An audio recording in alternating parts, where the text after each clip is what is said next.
इनके लबे रंगी की निछावर थी कि जिसने और हिदायत नसीब फरमाए। एक ऑडियो सवाल है, उसको डाउनलोड कर लेता हूँ। अस्सलामु अलैकुम वरहमतुल्लाहि वबरकातुहू। हज़रत मेरे दो सवाल हैं, तीन हैं वैसे तो, जैसे कि आपको मालूम है पहला सवाल जो मैंने ग्रुप में भेजा था, और दूसरा ये कि तहज्जुद की नमाज़ में शराइत, तहज्जुद की नमाज़ के लिए शराइत क्या हैं, और तहज्जुद की नमाज़ किस तरह अदा की जाती है, उसमें क्या क्या पढ़ना चाहिए, और कितनी रकातें होती हैं, उसका वक्त क्या होता है। और तीसरा सवाल ये कि किस उम्र में नमाज़ क़ज़ा होना शुरू हो जाती हैं, और क्या कोई हर नमाज में क़ज़ा अदा कर सकता है, जैसे कि लोग कहते हैं कि असर और मगरिब के बीच में क़ज़ा अदा नहीं की जा सकती हैं। तो इसका जवाब अता फरमाइए जी। और आप मेरे चैनल का नाम लेके सवाल का जवाब दीजिएगा, तो ताकि मेरा चैनल प्रमोट भी हो सके, और इससे लोगों को मेरे चैनल और लिंक भी आप डाल दीजिएगा मेरे चैनल की, ताकि लोगों को ढूंढने में आसानी हो।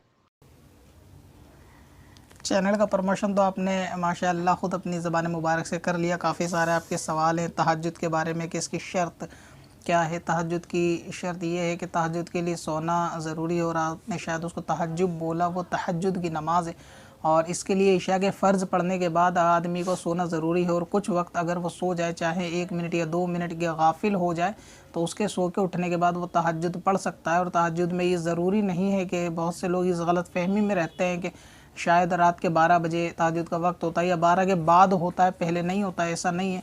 ईशा की नमाज़ पढ़ने के बाद अगर कोई सोया और अब 5 मिनट के बाद भी अगर वो उठ गया, तो वो शख्स तहज्जुद की नमाज़ पढ़ सकता है। इसी तरह इसमें क्या पढ़ा जाएगा, तो तहज्जुद की रकाअत कम से कम 2 हैं, ज़्यादा से ज़्यादा 8 भी पढ़ सकते हैं, और बाज़ के नज़दीक 12 भी, मगर ये कि हुज़ूर अलैहिस्सलाम से 8 रकातें साबित हैं।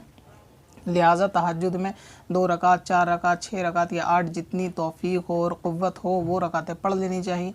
और इसमें पढ़ने की कोई ख़ास मख़सूस सूरतें भी नहीं है कि आप उन्हीं को पढ़ें, ये ज़रूरी हो, ऐसा नहीं है। बल्कि जो आपको कुरान पाक पढ़ना आता हो, उतनी सूरतें आप उसमें तहज्जुद में पढ़ सकते हैं।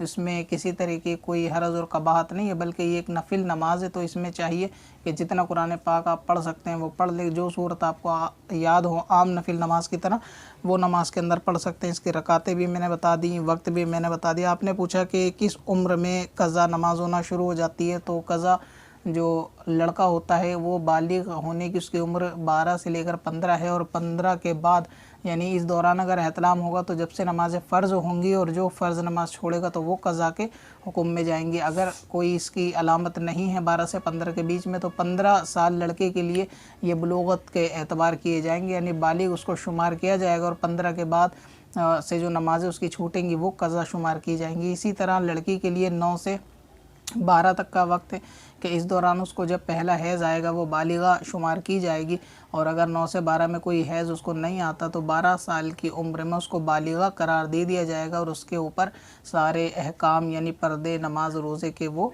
एक्टिव हो जाएंगे, और उस पर उसको अमल करना होगा। आपने पूछा कि हर नमाज के अंदर क्या क़ज़ा नमाज वगैरह पढ़ सकते हैं या नहीं पढ़ सकते। सुना है कि असर के दौरान नहीं पढ़नी चाहिए, तो हर नमाज के बाद क़ज़ा नमाज पढ़ सकते हैं, और वो मकरूह वक्त के जिनके अंदर नमाज़ मना है, और वो असर के बाद नहीं है, बल्कि मगरिब की नमाज से 20 मिनट पहले का वक्त है। इसकी मिसाल इस तरह समझे कि अगर 6 बजे का वक्त आज मगरिब का है, तो 5:40 से लेकर और 6 बजे तक ये आखिर के 20 मिनट मकरूह होंगे, इसमें क़ज़ा नहीं पढ़ सकते।